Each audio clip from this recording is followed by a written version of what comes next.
बंदर और खरगोश। एक बड़े से जंगल में एक बंदर और एक खरगोश बड़े प्यार से रहते थे। दोनों में इतनी अच्छी दोस्ती थी कि हमेशा एक साथ खेलते और अपना सुख दुख बांटते थे। एक दिन खेलते खेलते बंदर ने कहा, मित्र खरगोश, आज कोई नया खेल खेलते हैं। खरगोश ने पूछा, बताओ कौन सा खेल खेलने का मन है तुम्हारा। बंदर बोला, आज हम दोनों को आंख मिचोली खेलनी चाहिए। खरगोश हंसते हुए कहने लगा, ठीक है, खेल लेते हैं, बड़ा मजा आएगा। दोनों ये खेल शुरू करने ही वाले थे कि तभी उन्होंने देखा कि जंगल के सारे पशु पक्षी इधर उधर भाग रहे हैं। बंदर ने फुर्ती दिखाते हुए पास से भाग रही लोमड़ी से पूछा, अरे, ऐसा क्या हो गया है, क्यों सब भाग रहे हैं। लोमड़ी ने जवाब दिया, एक शिकारी जंगल में आया है, इसलिए हम सब अपनी जान बचाकर भाग रहे हैं। तुम भी जल्दी भागो वरना वह तुम्हें पकड़ लेगा। इतना बोलकर लोमड़ी तेजी से वहां से भाग गई। शिकारी की बात सुनते ही बंदर और खरगोश भी डरकर भागने लगे। भागते भागते दोनों उस जंगल से काफी दूर निकल आए। तभी बंदर ने कहा, मित्र खरगोश, सुबह से हम भाग रहे हैं, अब शाम हो चुकी है, चलो थोड़ा आराम कर लेते हैं, मैं थक गया हूँ। खरगोश बोला, हाँ, थकान ही नहीं, प्यास भी बहुत लगी है, थोड़ा पानी पी लेते हैं, फिर आराम करेंगे। बंदर ने कहा, प्यास तो मुझे भी लगी है, चलो पानी ढूंढते हैं। दोनों साथ में पानी ढूंढने के लिए निकले। कुछ ही देर में उन्हें पानी का एक मटका मिला, उसमें बहुत कम पानी था। अब खरगोश और बंदर दोनों के मन में हुआ कि अगर इस पानी को मैं पी लूंगा तो मेरा दोस्त प्यासा ही रह जाएगा। अब खरगोश कहने लगा, तुम पानी पी लो, मुझे ज्यादा प्यास नहीं लगी है, तुमने उछल कूद बहुत की है, इसलिए तुम्हें ज्यादा प्यास लगी होगी। फिर बंदर बोला, मित्र, मुझे प्यास नहीं लगी है, तुम पानी पी लो, मुझे पता है तुमको बहुत प्यास लगी है। दोनों इसी तरह बार बार एक दूसरे को पानी पीने के लिए कह रहे थे। पास से ही गुजर रहा हाथी थोड़ी देर के लिए रुका और उनकी बातें सुनने लगा। कुछ देर बाद हंसते हुए हाथी ने पूछा, तुम दोनों पानी क्यों नहीं पी रहे हो। खरगोश ने कहा, देखो ना हाथी भाई, मेरे दोस्त को प्यास लगी है, लेकिन वो पानी नहीं पी रहा है। बंदर बोला, नहीं नहीं भाई, खरगोश झूठ बोल रहा है, मुझे प्यास नहीं लगी है, इसको प्यास लगी है, लेकिन यह मुझे पानी पिलाने की जिद कर रहा है। हाथी ये दृश्य देखकर बोलने लगा, तुम दोनों की दोस्ती बहुत गहरी है, हर किसी के लिए यह एक मिसाल है, तुम दोनों ही इस पानी को क्यों नहीं पी लेते हो, इस पानी को आधा आधा करके तुम दोनों पी सकते हो। खरगोश और बंदर दोनों को हाथी का सुझाव अच्छा लगा। उन्होंने आधा आधा करके पानी पी लिया और फिर थकान मिटाने के लिए आराम करने लगे। कहानी से सीख, सच्चे दोस्त हमेशा एक दूसरे का ख्याल रखते हैं। सच्ची दोस्ती में स्वार्थ की कोई जगह नहीं होती। शेरनी का तीसरा पुत्र। किसी घने जंगल में एक शेर और एक शेरनी साथ रहते थे। वे दोनों एक दूसरे से बहुत प्रेम करते थे। हर दिन दोनों साथ में ही शिकार करने जाते और शिकार को मारकर साथ में बराबर बराबर खाते थे। दोनों के बीच में विश्वास और भरोसा भी खूब था। कुछ समय के बाद ही शेर और शेरनी दो पुत्रों के माता पिता भी बन गए। जब शेरनी ने बच्चों को जन्म दिया तो शेर ने उससे कहा कि अब से तुम शिकार पर मत जाना, घर पर रहकर खुद की और बच्चों की देखभाल करना, मैं अकेले ही हम सब के लिए शिकार लेकर आऊंगा।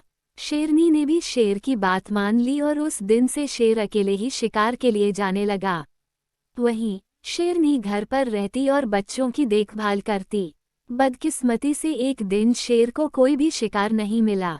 थक-हार कर जब वह खाली हाथ घर की तरफ जा रहा था तो उसे रास्ते में लोमड़ी का एक बच्चा अकेले घूमता हुआ दिखाई दिया। उसने सोचा आज उसके पास शेरनी और बच्चों के लिए कोई भोजन नहीं है तो वह इस लोमड़ी के बच्चे को ही अपना शिकार बनाएगा। शेर ने लोमड़ी का बच्चा पकड़ा, लेकिन वह बहुत छोटा था, जिस वजह से वह उसे मार नहीं सका। वह उसे जिंदा ही पकड़कर घर लेकर चला गया। शेरनी के पास पहुंचकर उसने बताया कि आज उसे एक भी शिकार नहीं। रास्ते में उसे ये लोमड़ी का बच्चा दिखाई दिया तो वह उसे ही मारकर खा जाए। शेर की बातें सुनकर शेरनी ने कहा, जब तुम इसे बच्चे को नहीं मार पाए तो मैं कैसे इसे मार सकती हूँ। मैं इसे नहीं खा सकती। इसे भी मैं अपने दोनों बच्चों की ही तरह पाल पोस कर बड़ा करूंगी और यह अब से हमारा तीसरा पुत्र होगा। उसी दिन से शेरनी और शेर लोमड़ी के बेटे को भी अपने पुत्रों ही तरह प्यार करने लगे। वह भी शेर के परिवार के साथ बहुत खुश था। उन्हीं के साथ खेलता कूदता और बड़ा होने लगा। तीनों ही बच्चों को लगता था कि वह सारे ही शेर हैं। जब वह तीनों कुछ और बड़े हुए तो खेलने के लिए जंगल में जाने लगे। एक दिन उन्होंने वहां पर एक हाथी को देखा। शेर के दोनों बच्चे उस हाथी के पीछे शिकार के लिए लग गए। वहीं लोमड़ी का बच्चा डर के मारे उन्हें ऐसा करने से मना कर रहा था। लेकिन शेर के दोनों बच्चों ने लोमड़ी के बच्चे की बात नहीं मानी और हाथी के पीछे लगे रहे और लोमड़ी का बच्चा वापस घर पर शेरनी माँ के पास आ गया।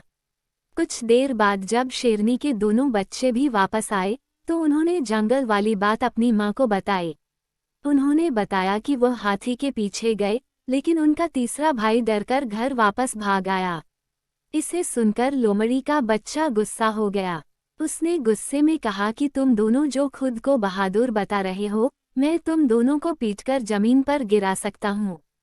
लोमड़ी के बच्चे की बात सुनकर शेरनी ने उसे समझाया कि उसे अपने भाइयों से इस तरह की बात नहीं करनी चाहिए।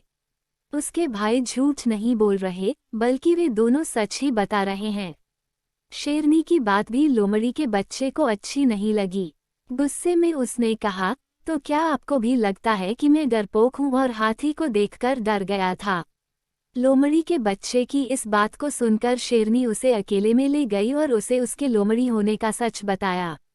हमने तुम्हें भी अपने दोनों बच्चों की तरह ही बड़ा किया है, उन्हीं के साथ तुम्हारी भी परवरिश की है, लेकिन तुम लोमड़ी वंश के हो और अपने वंश के कारण ही तुम हाथी जैसे बड़े जानवर को देखकर डर गए और घर वापस भाग आए।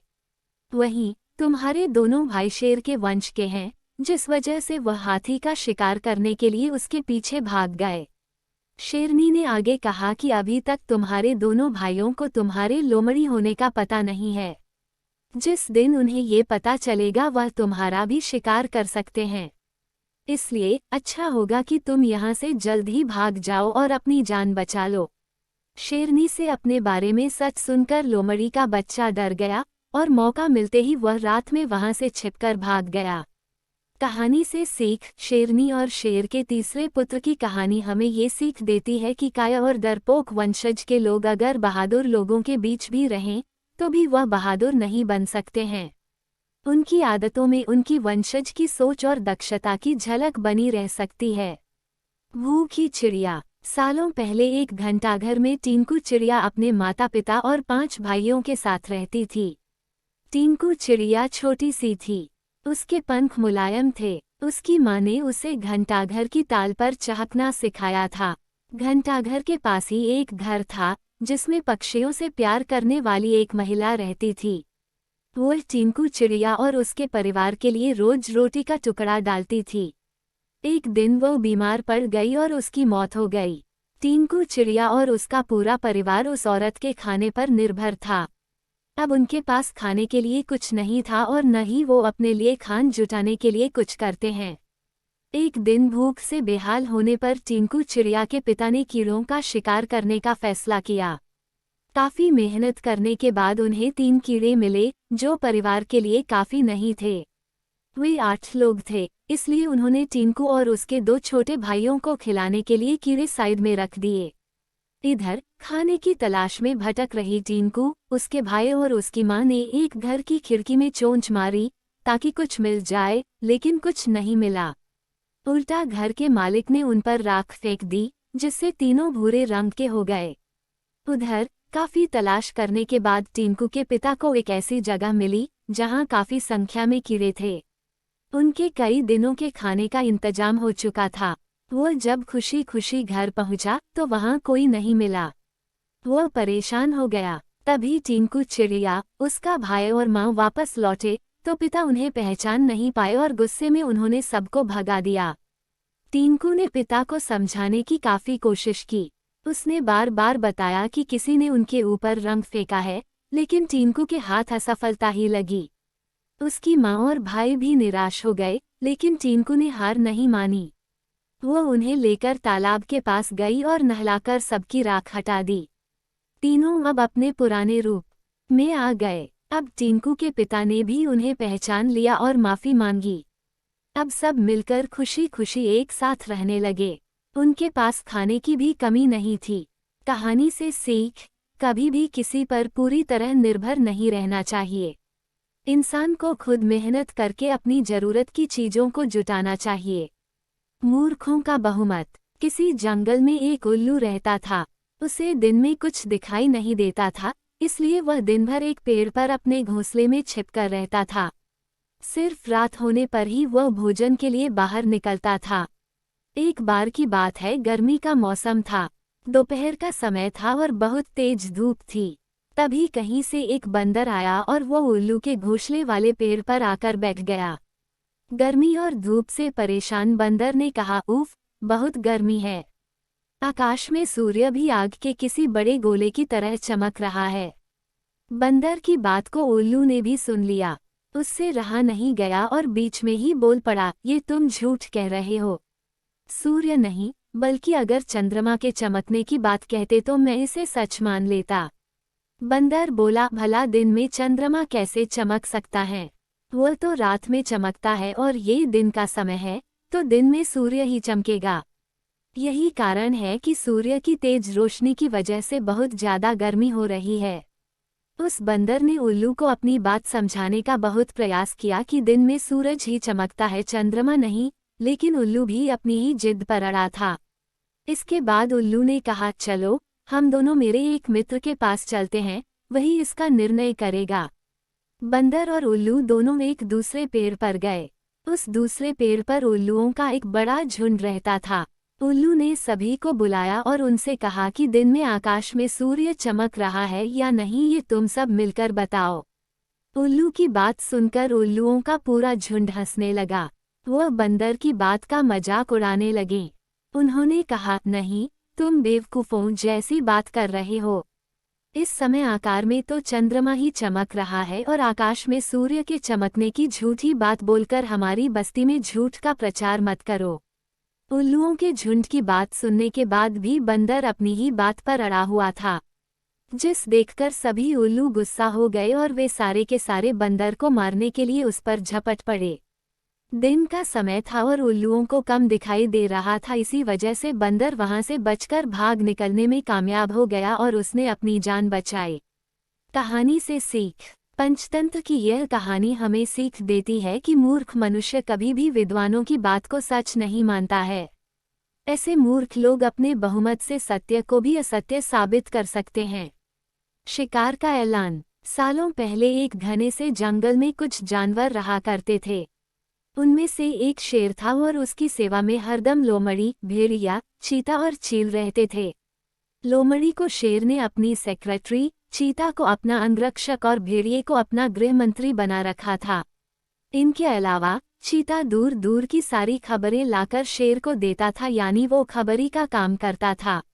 इन चारों को भले ही शेर ने अच्छे अच्छे पद दे रखे थे, लेकिन दूसरे जानवर इन्हें चापलूस मंडली कहते थे। सबको पता था कि चारों कोई काम करें चाहे न करें, लेकिन शेर की चापलूसी खूब अच्छे से करते हैं। रोजाना चारों जानवर शेर की बड़ाई में कुछ शब्द कह देते थे, जिससे वो खुश हो जाता था। जैसे ही शेर शिकार करता था, तो अपना पेट भरने तक खाने के बाद वो अपने चारों खास पद में बैठे जानवरों को बाकी का हिस्सा दे देता था। इसी तरह लोमड़ी, भेड़िया, चीता और चील की जिंदगी बड़े ही आराम से कट रही थी।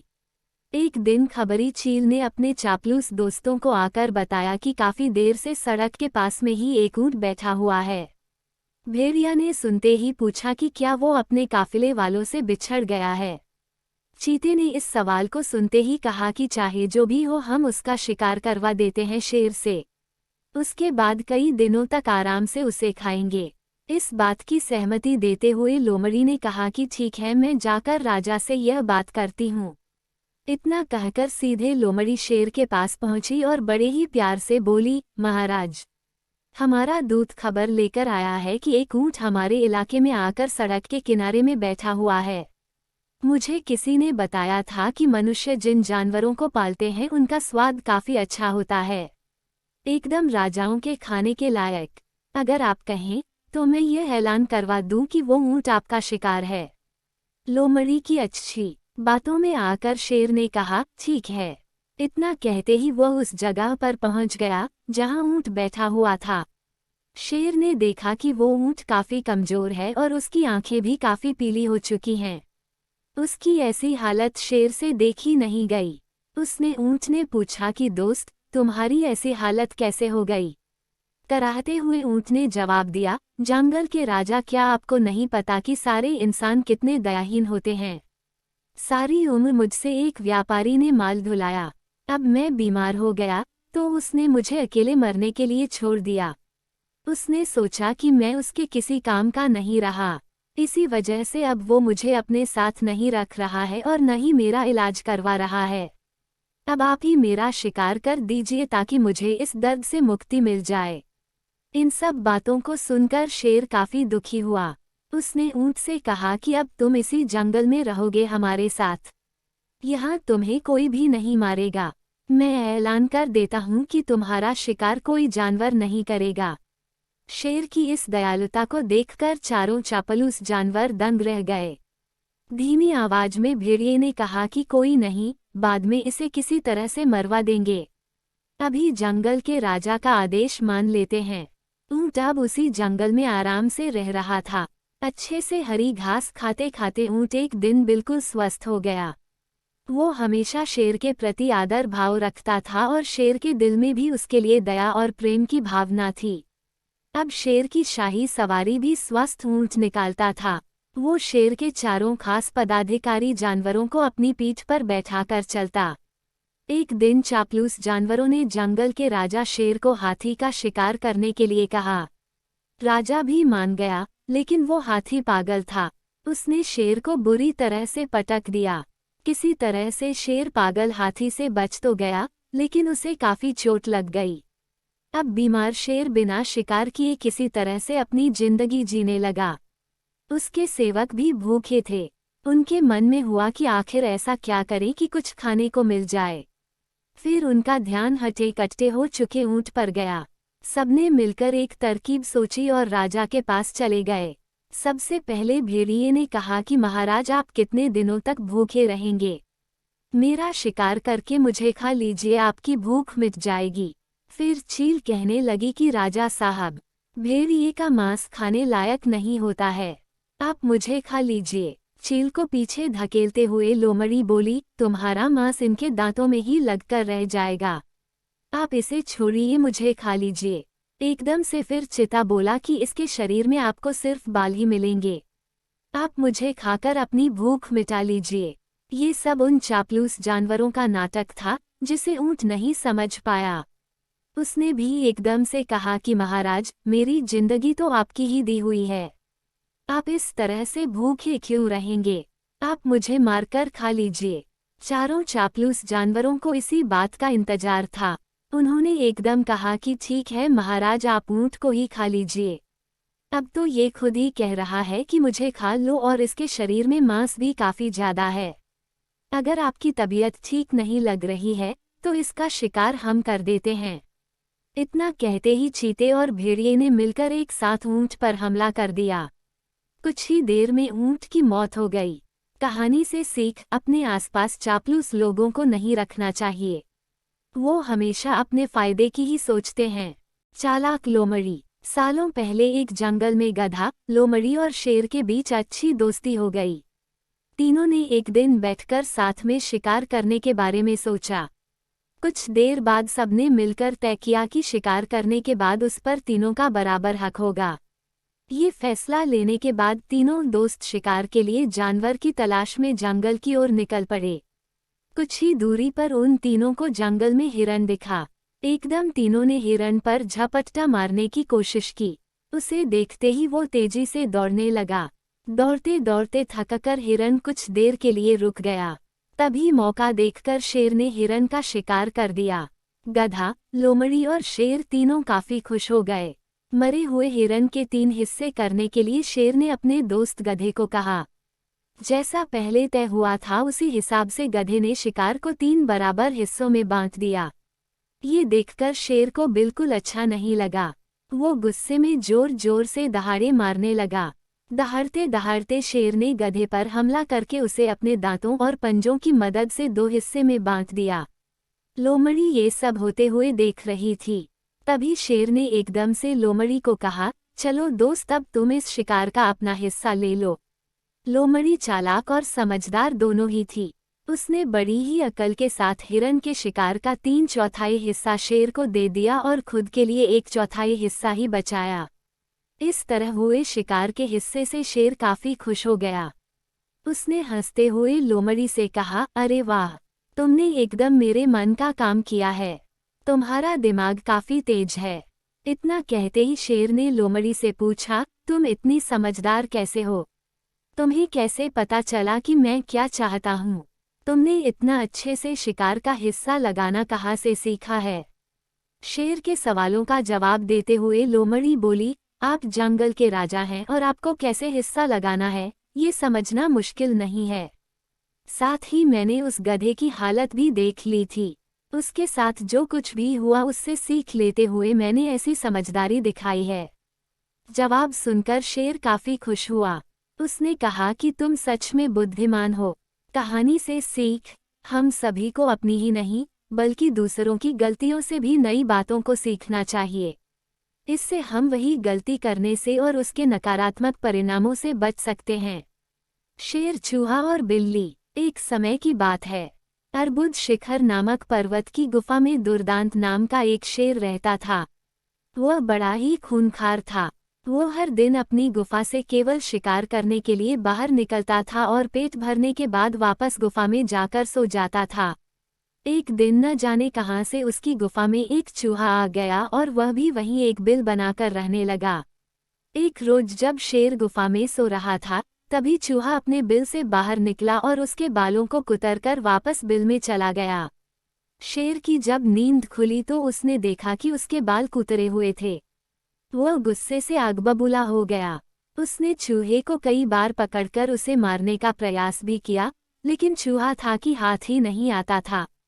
हर बार वह भागकर अपने बिल में छिप जाता था। अंत में शेर को एक युक्ति सूझी।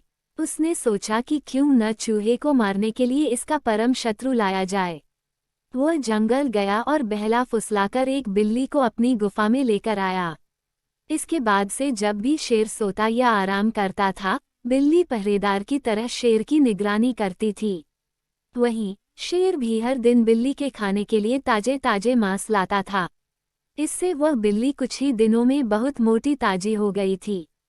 दूसरी तरफ बिल्ली की डर की वजह से चूहा अपने बिल में ही दुबका रहता था। वह खाने पीने के लिए भी बिल से बाहर नहीं निकलता था। इस वजह से वह काफी कमजोर भी हो गया था। एक दिन भूख प्यास से व्याकुल होकर चूहा अपने बिल से बाहर निकला। उसने देखा कि शेर अपनी गुफा में आराम फरमा रहा था और बिल्ली ताजे ताजे मांस खा रही थी। लेकिन बिल्ली भी बहुत चालाक थी। चूहा जैसे ही शेर के पास उसके बाल कुतरने पहुंचा, बिल्ली ने तुरंत उस पर झपट्टा मारा और उसे निगल गई। वह बहुत खुश थी कि जब वह शेर को ये बताएगी कि चूहे से अब परेशान होने की जरूरत नहीं है, तो शेर बहुत खुश हो जाएगा और उसे ढेर सारे ताजे मांस लाकर देगा। जब शेर अपनी नींद से जागा, तो बिल्ली ने उसे बताया कि उसने चूहे को मार दिया है। बिल्ली की बात सुनकर शेर बहुत खुश हुआ। अब उसकी परेशानी दूर हो गई थी, इसलिए वह बिल्ली अब उसके किसी काम की नहीं थी। उसी दिन से शेर ने बिल्ली के लिए मांस लाना बंद कर दिया। इसके बाद भूखी प्यासी बिल्ली कमजोर होने लगी थी। उसे समझ आ गया था कि शेर उसे मांस सिर्फ चूहे की वजह से देता था। अब चूहा नहीं है, तो उसे उसकी कोई जरूरत नहीं है। फिर वह बिल्ली उस गुफा को छोड़कर वहां से चली गई। कहानी से सीख, शेर, चूहे और बिल्ली की कहानी से हमें ये सीख मिलती है कि अपना काम निकल जाने के बाद हर कोई पराये की तरह व्यवहार करने लगते हैं। इसलिए कभी किसी के अधिक मोह में न पड़ें। खरगोश और चूहा। बहुत समय पहले की बात है, किसी जंगल में एक खरगोश अपने परिवार के साथ रहता था। खरगोश जहां रहता था, वहां आसपास बड़े जानवरों की संख्या ज्यादा थी। खरगोश और उसका परिवार हमेशा इस बात से डरे हुए रहते थे कि कोई जानवर आकर उन्हें नुकसान न पहुंचा दे। उन्हें अपने घर के आसपास जरा भी हलचल सुनाई देती थी तो वो झट से अपने बिल में छुप जाया करते थे। दूसरे जानवरों का डर उन पर इस कदर हावी था कि उनकी आहट भर सुनकर उनमें से कुछ खरगोशों की डर से मौत हो गई। ये सब देखकर खरगोश बड़ा परेशान रहता था। एक दिन घोड़ों का दल उनके घर के पास से गुजरा। घोड़ों की आवाज सुनकर सभी सहम गए और हमेशा की तरह अपने बिल में छुप गए। डर से पूरा दिन कोई बिल से बाहर खाने की तलाश में भी नहीं गया। अपने परिवार को इस हालत में देखकर खरगोश बेहद दुखी हुआ। उसने भगवान को कोसते हुए कहा कि हे भगवान, आपने हमें इतना कमजोर क्यों बनाया है? इस तरह जीने का क्या फायदा जिसमें हर दिन अपनी जान को लेकर डर और भय बना रहता है। तभी सारे खरगोशों ने मिलकर फैसला किया कि हर समय डर और भय के चलते बिल में छुपकर रहने से अच्छा होगा कि सब मिलकर एक साथ अपना जीवन त्याग देते हैं। सभी खरगोश इकट्ठे होकर आत्महत्या करने के लिए नदी की ओर निकल गए। नियत समय पर खरगोश और उसका पूरा परिवार नदी के पास पहुंचे। नदी के पास कई सारे चूहों के बिल थे। जब चूहों ने खरगोशों को आते देखा तो वो सभी डर गए और इधर उधर भागने लगे। कुछ चूहे बिल में घुस गए तो कुछ नदी में गिरकर मर गए। चारों तरफ अफरा तफरी का माहौल था। ये पूरा वाकया देखकर खरगोश दंग रह गए। उन्हें इस बात का यकीन नहीं हो रहा था कि उन्हें देखकर भी किसी में दहशत हो सकती है। अब तक तो वह खुद को ही सबसे कमजोर प्राणी समझते थे और भगवान को दोष देते थे। अब खरगोशों की समझ में आ गया था कि भगवान ने दुनिया में अलग अलग खासियत के साथ जीव जंतु बनाए हैं। जो जैसा है उसे वैसे ही स्वीकार करना चाहिए। अगर किसी में कमी है तो उसमें कुछ गुण भी हैं। हर किसी में एक जैसे गुण नहीं हो सकते। ये समझने के बाद खरगोश और उसका परिवार घर वापस लौट गए। कहानी से सीख, प्रकृति ने सभी को शक्तिशाली बनाया है। बस फर्क इतना है कि सभी अलग अलग क्षेत्र में अव्वल होते हैं। इसलिए हमेशा कमजोरी से भागने की जगह उसे ही अपनी ताकत बनाएं। हाथी और बंदर। एक घने जंगल में एक बंदर और एक हाथी रहते थे। हाथी बड़ा शक्तिशाली था। वो बड़े बड़े पेड़ों को एक ही झटके में उखाड़ देता था। बंदर काफी दुबला पतला, लेकिन वो बड़ा ही फुर्तीला और तेज था। दिन भर बंदर जंगल के पेड़ों पर उछल कूद करता रहता था। बंदर और हाथी दोनों को ही अपने गुणों पर बड़ा ही घमंड था। दोनों ही एक दूसरे से खुद को ज्यादा अच्छा मानते थे। इस वजह से दोनों में हमेशा बहस होती रहती थी। उसी जंगल में एक उल्लू भी रहता था जो अक्सर बंदर और हाथी की हरकतें देखाता था। वो इन दोनों के लड़ाई झगड़े से परेशान हो गया था। एक दिन उस उल्लू ने उन दोनों से कहा, जिस तरह तुम दोनों लड़ते हो इससे कोई फैसला नहीं होने वाला है। तुम दोनों एक प्रतियोगिता के जरिए आसानी से यह फैसला कर सकते हो कि तुम दोनों में से सबसे शक्तिशाली कौन है। बंदर और हाथी दोनों को उल्लू की बात अच्छी लगी। दोनों ने फिर एक साथ पूछा, इस प्रतियोगिता में क्या करना होगा? उल्लू ने कहा, इस जंगल को पार करने पर एक दूसरा जंगल आता है, जहां पर एक काफी पुराना पेड़ है जिस पर एक सोने का फल लगा हुआ है। तुम दोनों में से उस सोने के फल को जो पहले लाएगा उसे ही इस प्रतियोगिता का विजेता बनेगा और असल मायनों में सबसे शक्तिशाली कहलाएगा। उल्लू की बात सुनते ही बंदर और हाथी बिना कुछ सोचे समझे दूसरे जंगल की तरफ निकले। बंदर ने अपनी फुर्ती दिखानी शुरू की। वो एक ही छलांग में एक पेड़ से दूसरे पेड़ तक पहुंच जाता। वहीं हाथी तेजी से दौड़ने लगा और रास्ते में आने वाली हर चीज को अपने मजबूत सूंड से उखाड़ फेंकता। थोड़ी ही देर में हाथी और बंदर उस जंगल से बाहर निकल गए। इस जंगल से दूसरे जंगल के बीच के रास्ते में एक नदी बहती थी। उसे पार करने के बाद ही दूसरे जंगल में पहुंचा जा सकता था। बंदर ने फिर से अपनी फुर्ती दिखाई और झट से वह नदी में कूद गया, लेकिन पानी की लहर काफी तेज थी तो बंदर नदी में बहने लगा। बंदर को नदी में बहते हुए देखकर हाथी ने तुरंत अपनी सूंड से उसे पकड़कर पानी के बाहर निकाल दिया। हाथी के इस व्यवहार को देखकर बंदर काफी हैरान हुआ। उसने विनम्र होकर हाथी को अपनी जान बचाने के लिए धन्यवाद कहा और अपनी हार मानते हुए हाथी को ही आगे का सफर तय करने के लिए कहा। बंदर की इस बात को सुनकर हाथी ने कहा, वह नदी पार कर सकता है। तुम भी मेरी पीठ पर बैठकर इसे पार कर लो। बंदर हाथी की बात मान गया और वो हाथी के पीठ पर बैठ गया। इस तरह दोनों ने नदी पार कर ली और दूसरे जंगल में पहुंच गए। फिर दोनों ने मिलकर सोने के लगे हुए फल वाले पेड़ को भी खोज निकाला। सबसे पहले हाथी ने अपनी अपनी सूंड से उस पेड़ को गिराना चाहा, लेकिन वह पेड़ काफी मजबूत था। हाथी के प्रहार से वो पेड़ नहीं उखड़ा। फिर हाथी ने निराश होकर कहा, मैं अब ये फल नहीं तोड़ सकता हूँ। बंदर बोला, चलो मैं भी एक बार कोशिश करके देखता हूँ। बंदर फुर्ती से उस पेड़ पर चलने लगा और उस डाली पर पहुंच गया जहां पर सोने का फल लगा हुआ था। उसने वह फल तोड़ लिया और पेड़ के नीचे उतर गया। इसके बाद दोनों वापस नदी पार करके अपने जंगल लौट आए और उल्लू को वह सोने का फल दे दिया। फल पाने के बाद उल्लू जैसे ही इस प्रतियोगिता के लिए विजेता का नाम बोला, वैसे ही बंदर और हाथी ने मिलकर उसकी बात को रोक दिया।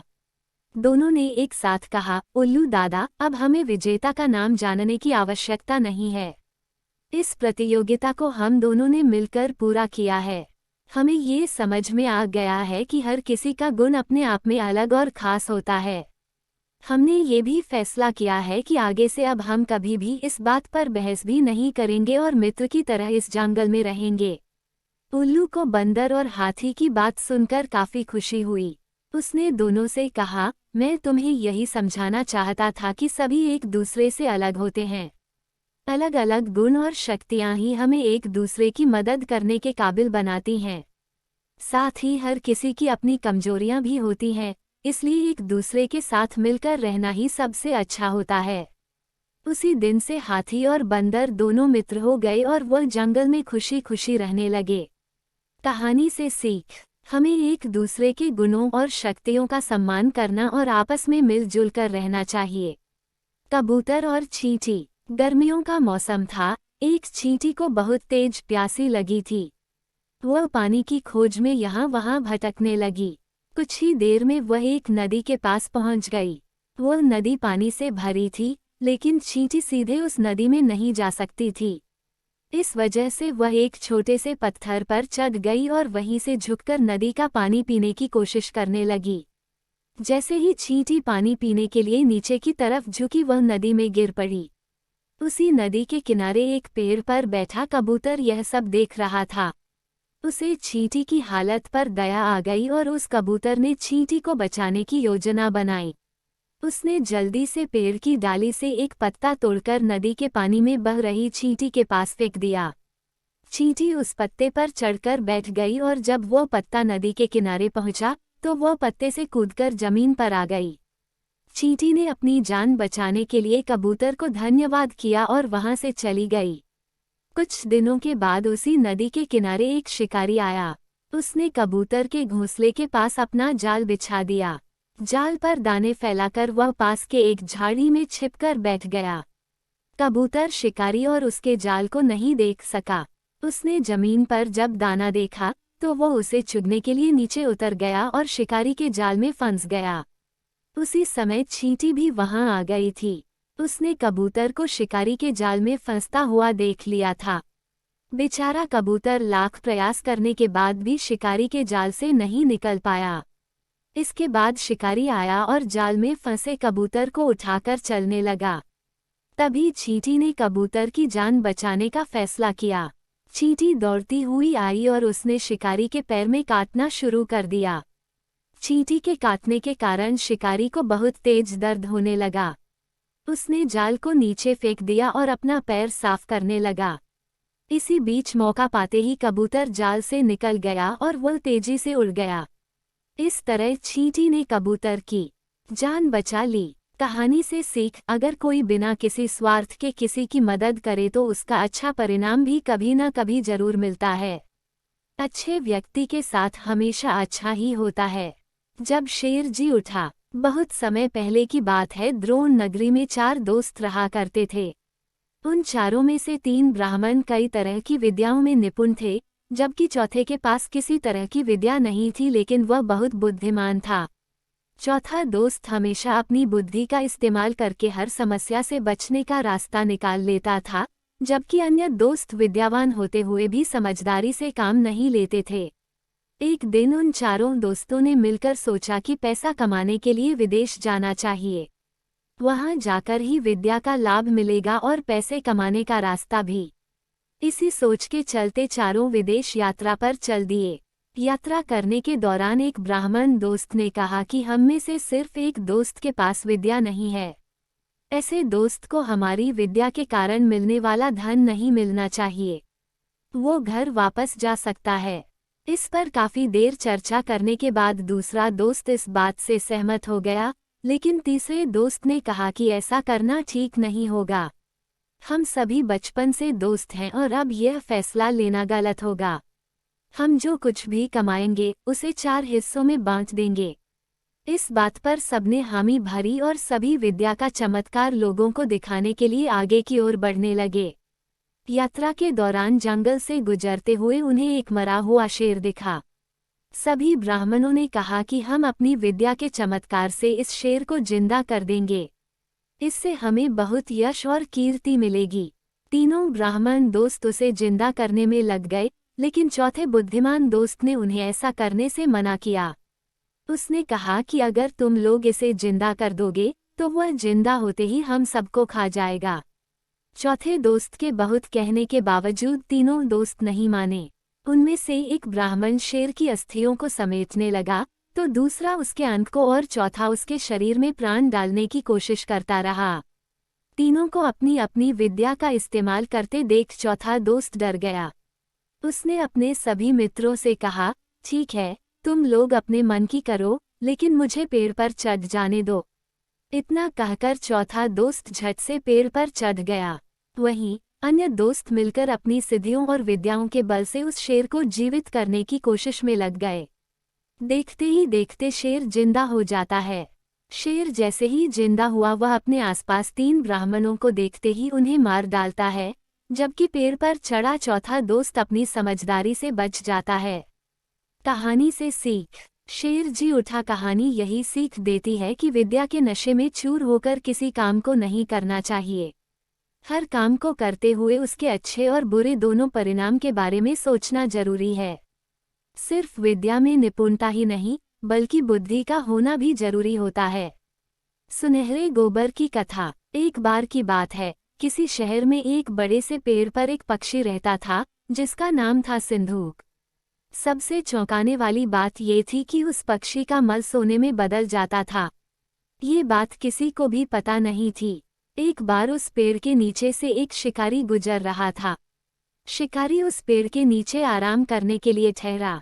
वो आराम कर ही रहा था कि इतने में सिंधूक पक्षी ने उसके सामने मल त्याग कर दिया।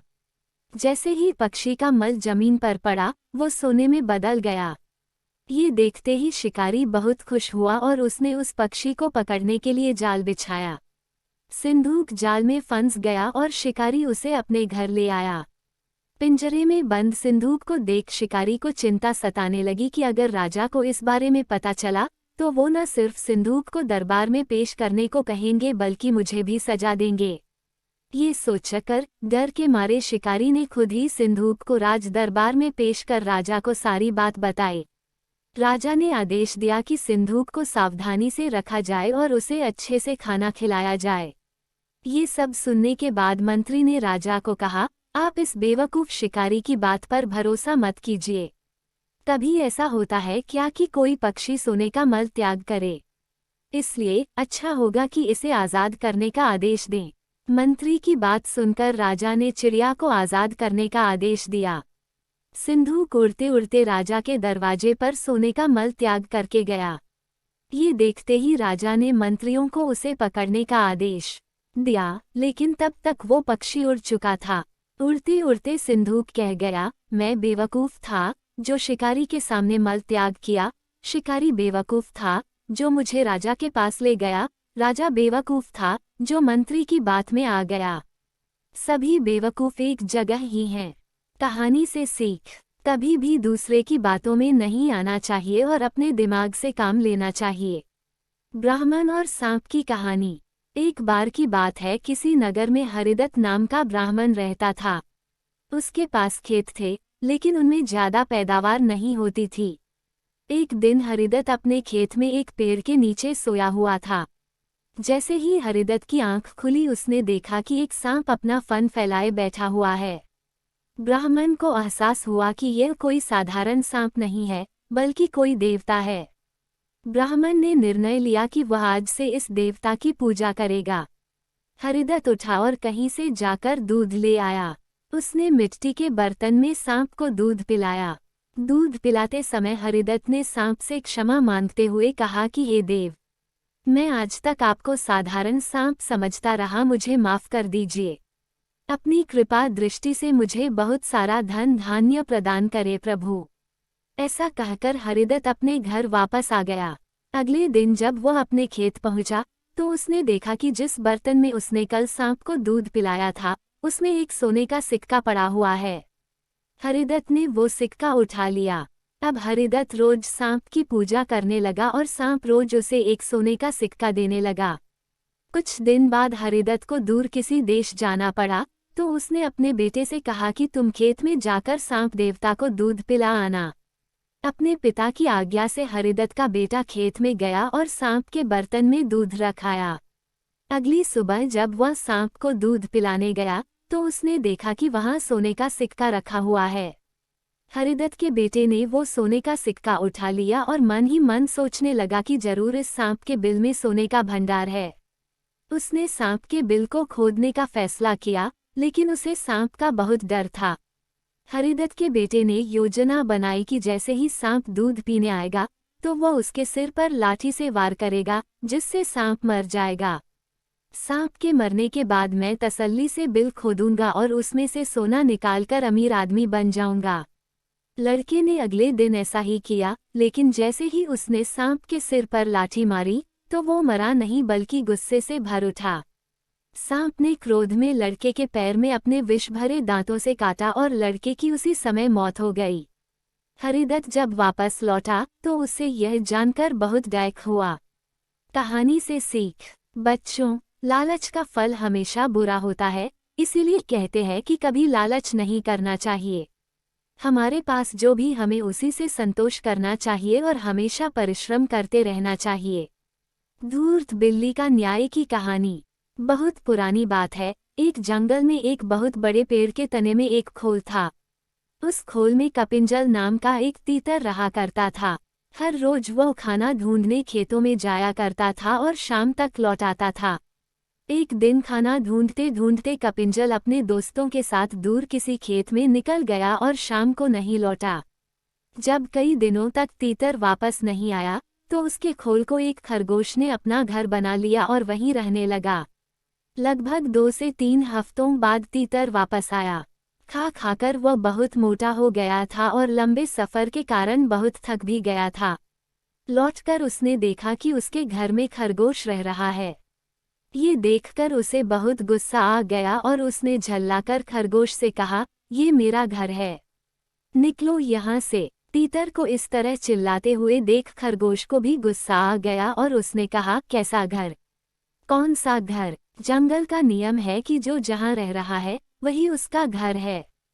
तुम यहाँ रहते थे, लेकिन अब यहाँ मैं रहता हूँ और इसलिए यह मेरा घर है। इस तरह दोनों के बीच बहस शुरू हो गई। तीतर बार बार खरगोश को घर से निकलने के लिए कह रहा था और खरगोश अपनी जगह से टस से मस नहीं हो रहा था। तब तीतर ने कहा कि इस बात का फैसला हम किसी तीसरे को करने देते हैं। उन दोनों की इस लड़ाई को दूर से एक बिल्ली देख रही थी। उसने सोचा कि अगर फैसले के लिए ये दोनों मेरे पास आ जाएं, तो मुझे इन्हें खाने का एक अच्छा अवसर मिल जाएगा। ये सोचकर वह पेड़ के नीचे ध्यान मुद्रा में बैठ गई और जोर जोर से ज्ञान की बातें करने लगी।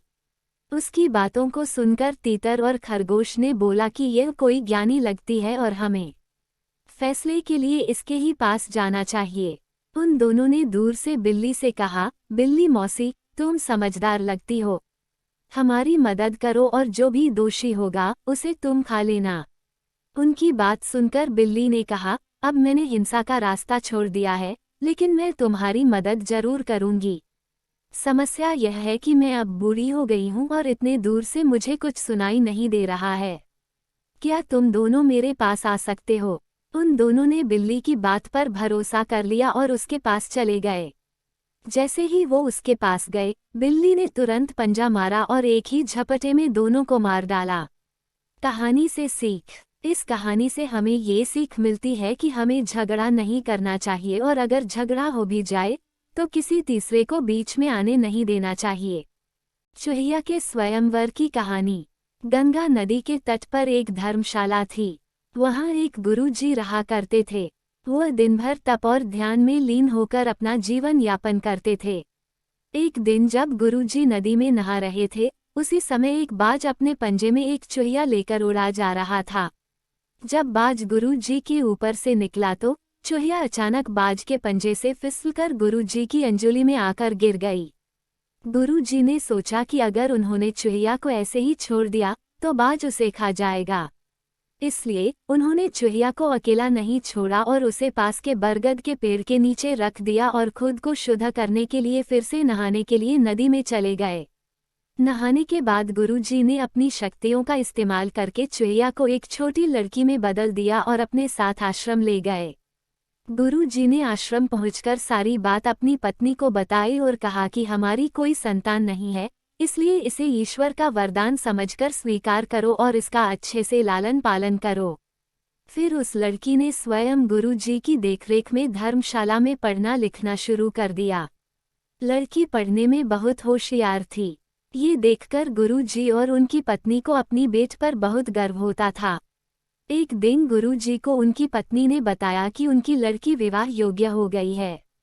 तब गुरुजी ने कहा कि यह विशेष बच्ची एक विशेष पति की हकदार है। अगली सुबह अपनी शक्तियों का उपयोग करते हुए गुरुजी ने सूर्य देव की प्रार्थना की और पूछा, हे सूर्य देव, क्या आप मेरी बेटी के साथ विवाह करेंगे? ये सुनकर लड़की बाली, पिताजी, सूर्य देव पूरी दुनिया को रोशन करते हैं, लेकिन वह असहनीय रूप से गर्म और उग्र स्वभाव के हैं। मैं उनसे शादी नहीं कर सकती। कृपया मेरे लिए एक बेहतर पति की तलाश करें। गुरुजी ने आश्चर्य से पूछा, सूर्य देव से बेहतर कौन हो सकता है? इस पर सूर्य देव ने सलाह दी, आप बादलों के राजा से बात कर सकते हैं। वह मुझसे बेहतर हैं, क्योंकि वह मुझे और मेरे प्रकाश को ढक सकते हैं। इसके बाद गुरुजी ने अपनी शक्तियों का उपयोग करते हुए बादलों के राजा को बुलाया और कहा, कृपया मेरी बेटी को स्वीकार करें। मैं चाहता हूं कि अगर बेटी की स्वीकृति हो तो आप उससे शादी करें। इस पर बेटी ने कहा, पिताजी, बादलों का राजा काला, गीला और बहुत ठंडा होता है। मैं उससे शादी नहीं करना चाहती। कृपया मेरे लिए एक बेहतर पति की तलाश करें। गुरुजी ने फिर से आश्चर्य में पूछा, भला बादलों के राजा से भी बेहतर कौन हो सकता है? बादलों के राजा ने सलाह दी, गुरुजी, आप हवाओं के भगवान वायुदेव से बात करें। वो मुझसे बेहतर हैं, क्योंकि वो मुझे कहीं भी उड़ा कर ले जा सकते हैं। इसके बाद गुरुजी ने फिर से अपनी शक्तियों का उपयोग करते हुए वायुदेव को बुलाया और कहा, कृपया मेरी बेटी के साथ विवाह स्वीकार करें। अगर वह आपको चुनती है तो। लेकिन बेटी ने वायुदेव से भी विवाह करने से इनकार कर दिया और कहा, पिताजी, वायुदेव बहुत तेज हैं। वह अपनी दिशा बदलते रहते हैं। मैं उनसे शादी नहीं कर सकती। कृपया मेरे लिए एक बेहतर पति की तलाश करें। गुरुजी फिर सोचने लगे, वायुदेव से भी बेहतर कौन हो सकता है? इस पर वायुदेव ने सलाह दी, आप पहाड़ों के राजा से इस विषय में बात कर सकते हैं। वह मुझसे बेहतर है, क्योंकि वह मुझे बहने से रोक सकते हैं। इसके बाद गुरुजी ने अपनी शक्तियों का उपयोग करते हुए पहाड़ों के राजा को बुलाया और कहा, कृपया मेरी बेटी का हाथ स्वीकार करें। मैं चाहता हूं कि अगर वह आपको पसंद करती है तो आप उससे शादी करें। फिर बेटी ने कहा, पिता, पहाड़ों के राज बहुत कठोर हैं। वह अचल हैं। मैं उससे शादी नहीं करना चाहती। कृपया मेरे लिए एक बेहतर पति की तलाश करें। गुरुजी ने सोचा, पहाड़ों के राज से भी बेहतर कौन हो सकता है? पहाड़ों के राजा ने सलाह दी, गुरुजी, आप चूहे के राजा से बात करके देखिए। वह मुझसे बेहतर है, क्योंकि वह मुझ में छेद कर सकता है। आखिर में गुरुजी ने अपनी शक्तियों का उपयोग करते हुए चूहे के राजा को बुलाया और कहा, कृपया मेरी बेटी का हाथ स्वीकार करें। मैं चाहता हूं कि आप उससे शादी करें अगर वह आपसे शादी करना चाहे। जब बेटी चूहे के राजा से मिली तो वह खुश होकर शादी के लिए राजी हो गई। गुरु ने अपनी बेटी को एक सुंदर चूहिया के रूप में वापस बदल दिया। इस प्रकार गुरु जी की बेटी चूहिया का स्वयंवर संपन्न हुआ। कहानी से सीख, जो जन्म से जैसा होता है उसका स्वभाव कभी नहीं बदल सकता। गजराज और मूषकराज की कथा। एक बार की बात है, किसी नदी के किनारे एक शहर बसा हुआ था। एक बार वहां बहुत बारिश हुई जिससे नदी ने अपना रास्ता बदल लिया। इससे शहर में पानी की कमी होने लगी, यहाँ तक कि लोगों के लिए पीने तक का पानी न रहा। धीरे धीरे लोग उस शहर को छोड़कर जाने लगे और एक वक्त आया जब पूरा शहर खाली हो गया और वहां सिर्फ चूहे ही रह गए। चूहों ने वहां अपना राज्य बसा लिया। एक बार वहां की जमीन से पानी का एक स्रोत फूटा और वहां एक बड़ा सा तालाब बन गया। दूसरी ओर उस शहर से कुछ ही दूरी पर एक जंगल था जहां कई जंगली जानवर रहते थे। उन जानवरों के साथ कई हाथी भी वहां रहते थे, जिनका राजा था गजराज नाम का हाथी। एक बार की बात है, वहां भयानक सूखा पड़ा। सभी जानवर पानी के लिए हाहाकार मचाने लगे। भारी भरकम हाथियों की भी बुरी हालत हो चुकी थी। हाथियों के बच्चे बिना पानी के परेशान होने लगे थे। इतने में गजराज का दोस्त चील वहां आया और उसने खबर दी कि खंडहर बने शहर में एक पानी का तालाब है। ये सुनते ही हाथी अपने बच्चों और बाकी साथियों को लेकर शहर की तरफ चल पड़ा। कई हाथी उस ओर चल पड़े। रास्ते में चूहों का शहर भी पड़ा। उन विशाल हाथियों के पैरों तले कई चूहे दबकर मर गए। इतना ही नहीं, हाथी फिर उसी रास्ते से वापस आए और कई और चूहे फिर मारे गए। ऐसा कई दिनों तक चलता रहा और इस बात की खबर चूहों के राजा मूषकराज तक भी पहुंची। वो इस बात को लेकर बहुत चिंतित हुआ। उसके मंत्रियों ने मूषकराज को कहा, महाराज, आपको जाकर गजराज से इस बारे में बात करनी चाहिए। उनकी बात सुनकर मूषकराज गजराज के जंगल उससे बात करने गया। एक बड़े से पेड़ के नीचे गजराज खड़ा था। मूषकराज वहां सामने पड़े एक बड़े से पत्थर पर चढ़ गया और कहने लगा, गजराज को मेरा नमस्कार। मैं मूषकराज हूँ। मैं उस खंडहर बने शहर में अपनी प्रजा के साथ रहता हूँ। हाथी को मूषकराज की बात ठीक से सुनाई नहीं दे रही थी। वो थोड़ा नीचे झुका और चूहे की तरफ अपने कान करके बोला, हे नन्हे प्राणी, आप कुछ कह रहे थे, क्या आप फिर से कहेंगे? ये सुनकर मूषकराज ने फिर से अपनी बात दोहराई, मैं मूषकराज हूँ। मैं उस खंडहर बने शहर में अपनी प्रजा के साथ रहता हूँ। आप और आपके अन्य हाथी मित्र जब भी तालाब की ओर जाते हैं तो कई चूहे आपके पैरों तले दबकर मर जाते हैं। कृपया करके ऐसा न करें, वरना बहुत जल्दी हम में से कोई नहीं बचेगा। ये सुनने के बाद गजराज दुखी होकर बोला, मुझे पता ही नहीं था कि हम इतना बुरा कर रहे थे। हम तालाब तक जाने के लिए कोई और रास्ता ढूंढेंगे। ये सुनते ही चूहा बहुत खुश हुआ और बोला, गजराज, आपने मुझ जैसे छोटे से प्राणी की बात सुनी, मैं आपका आभारी हूँ। भविष्य में कभी भी अगर आपको किसी मदद की जरूरत हो तो मुझे जरूर बताएं। गजराज ने मन में सोचा कि यह इतना छोटा सा जीव मेरे किस काम आएगा, इसलिए उसने चूहे को मुस्कुराकर विदा किया। कुछ दिनों तक सब कुछ ठीक चल रहा था कि एक बार पड़ोसी देश के राजा ने अपनी सेना को मजबूत करने के लिए हाथी रखने का फैसला किया। राजा के मंत्री और उनकी सेना ने जंगल में कई हाथी पकड़े। हाथियों के पकड़े जाने की चिंता गजराज को सताने लगी। एक रात गजराज इसी चिंता में जंगल में टहल रहा था कि अचानक उसका पैर सूखी पत्तियों में छिपाए जाल पर पड़ा और वो जाल में फंस गया। हाथी जोर जोर से चिंघाड़ने लगा, लेकिन कोई उसकी मदद के लिए नहीं आया। इसी बीच एक भैंस ने हाथी की आवाज सुनी। वो गजराज का बहुत आदर सम्मान करता था, क्योंकि एक बार गजराज ने भैंस को गड्ढे से निकालकर उसकी जान बचाई थी। गजराज को जाल में फंसा देख वो बहुत चिंतित हुआ और बोलने लगा, गजराज, मैं आपकी मदद के लिए क्या करूं? अपनी जान देकर भी मैं आपकी मदद करूंगा गजराज। गजराज ने कहा, तुम जल्दी से जाकर उस खंडहर शहर में रहने वाले मूषकराज को मेरी खबर दो। गजराज की बात सुनकर भैंस दौड़ता हुआ मूषकराज के पास गया और उसे सारा हाल बताया। मूषकराज ने जैसे ही यह बात सुनी वो अपने कई सैनिकों को लेकर भैंस की पीठ पर बैठ गया और गजराज के पास पहुंचा। फिर चूहों ने मिलकर जाल को काटा और गजराज आजाद हो गया। इसके बाद गजराज ने मूषकराज को धन्यवाद कहा। सभी खुशी खुशी रहने लगे। गजराज और मूषकराज की दोस्ती भी गहरी हो गई। कहानी से सीख, कोई भी प्राणी छोटा नहीं होता है, जरूरत होती है तो बस प्यार और विश्वास की। आपसी प्यार हर तरह के दुखों को दूर कर सकता है। गौरैया और बंदर की कहानी। एक बार की बात है, एक जंगल के किसी घने पेड़ पर एक गौरैया का जोड़ा रहता था। वो उस पेड़ पर अपना घोंसला बनाकर गुजर बसर करते थे। दोनों खुशी खुशी अपना जीवन बीता रहे थे। फिर आया सर्दियों का मौसम। इस बार बहुत ही कड़ाके की ठंड पड़ने लगी। ठंड से बचने के लिए एक दिन कुछ बंदर उस पेड़ के नीचे ठिठुरते हुए पहुंचे। तेज ठंडी हवाओं से सभी बंदर कांप रहे थे और बहुत ही परेशान थे। पेड़ के नीचे बैठने के बाद वो आपस में बात करने लगे कि काश कहीं से आग सेंकने को मिल जाती तो ठंड दूर हो जाती।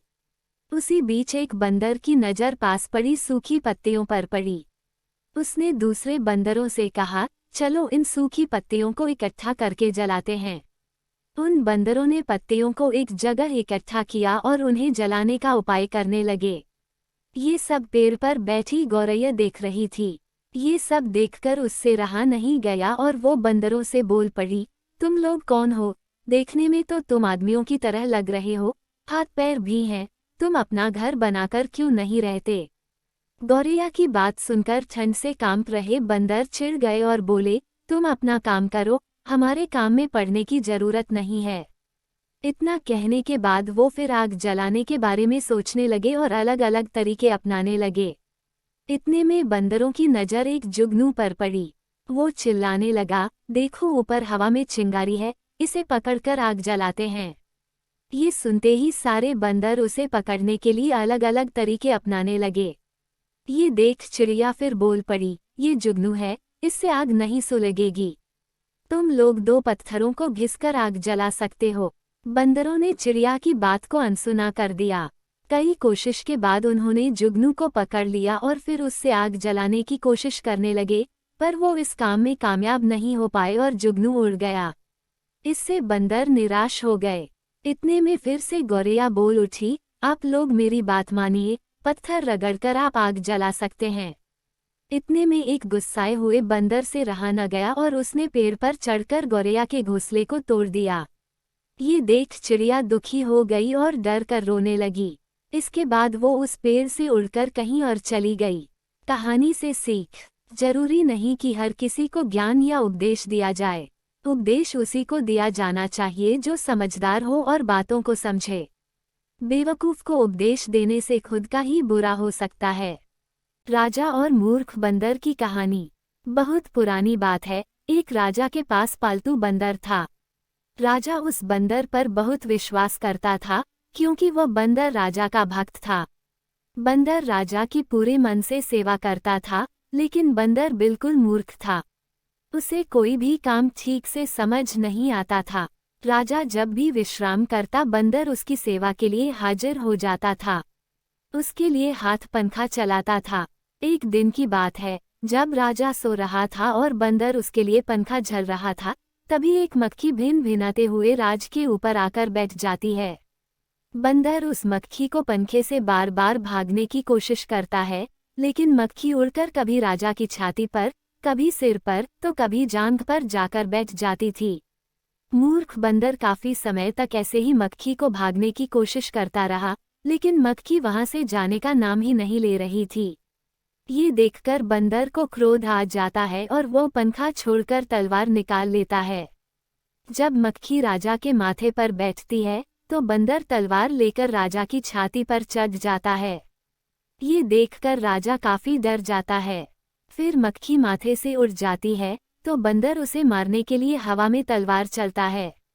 इसके बाद मक्खी राजा के सिर पर जाकर बैठ जाती है, तो बंदर के तलवार से राजा के बाल कट जाते हैं और जब मूंछ पर बैठती है, तो मूंछ कट जाती है। ये देख राजा कमरे से जान बचाकर भागता है और बंदर तलवार लेकर उसके पीछे भागता है। इससे पूरे महल में उथल पुथल मच जाती है। कहानी से सीख। इस कहानी से यह सीख मिलती है कि किसी मूर्ख को ऐसा काम न सौंपे जो बाद में आपके लिए ही खतरा उत्पन्न कर दे। दो सांपों की कहानी। बहुत समय पहले की बात है, एक नगर में देवशक्ति नामक राजा रहा करता था। उसके पुत्र के पेट में एक सांप ने अपना डेरा जमा लिया था। पेट में सांप के होने से राजकुमार दिन प्रतिदिन कमजोर होता जा रहा था। ये देख राजा ने कई प्रसिद्ध वैद्य से उसका उपचार कराया, लेकिन राजकुमार के स्वास्थ्य में किसी तरह का सुधार नजर नहीं आ रहा था। राजकुमार के स्वास्थ्य के कारण राजा हमेशा परेशान रहता।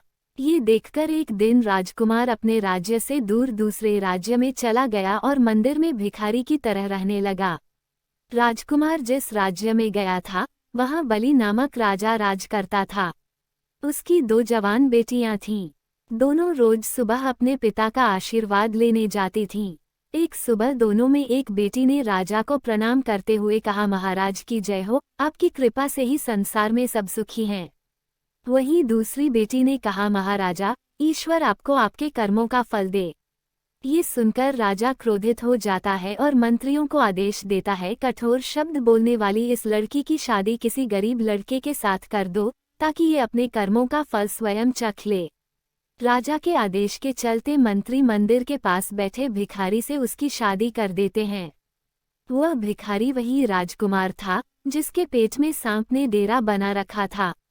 राजकुमारी उसे ही अपना पति मानकर सेवा करने लगती है।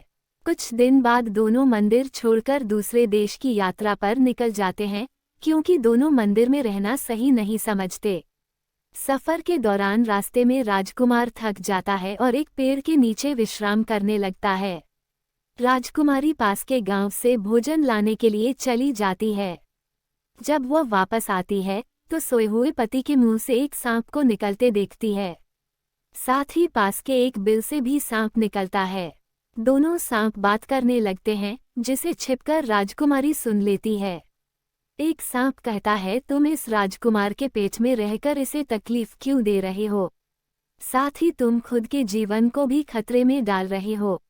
अगर किसी ने राजकुमार को जीरा और सरसों का सूप पिला दिया तो तुम्हारी मृत्यु हो जाएगी। फिर राजकुमार के मुंह से निकला सांप कहता है, तुम इस बिल में रखे सोने के घड़ों की रक्षा क्यों करते हैं, जो तुम्हारे किसी काम के नहीं हैं? अगर किसी को इन घड़ों के बारे में पता चल गया तो वो बिल में गर्म पानी या गर्म तेल डालकर तुम्हारी जान ले लेगा। थोड़ी देर बाद दोनों सांप अपनी अपनी जगह वापस चले जाते हैं, लेकिन राजकुमारी दोनों सांपों के रहस्य को जान चुकी थी। इसलिए राजकुमारी पहले राजकुमार को भोजन के साथ जीरा और सरसों का सूप पिला देती है। इसके कुछ समय बाद राजकुमार ठीक होने लगा। फिर उसके बाद बिल में गर्म पानी और तेल डाल देती है, जिससे दूसरे सांप की भी मृत्यु हो जाती है। इसके बाद बिल में रखे सोने से भरे घड़े को बाहर निकालकर दोनों अपने शहर लौट जाते हैं। राजा देवशक्ति अपने बेटे और उसकी पत्नी का धूमधाम से स्वागत करता है। कहानी से सीख।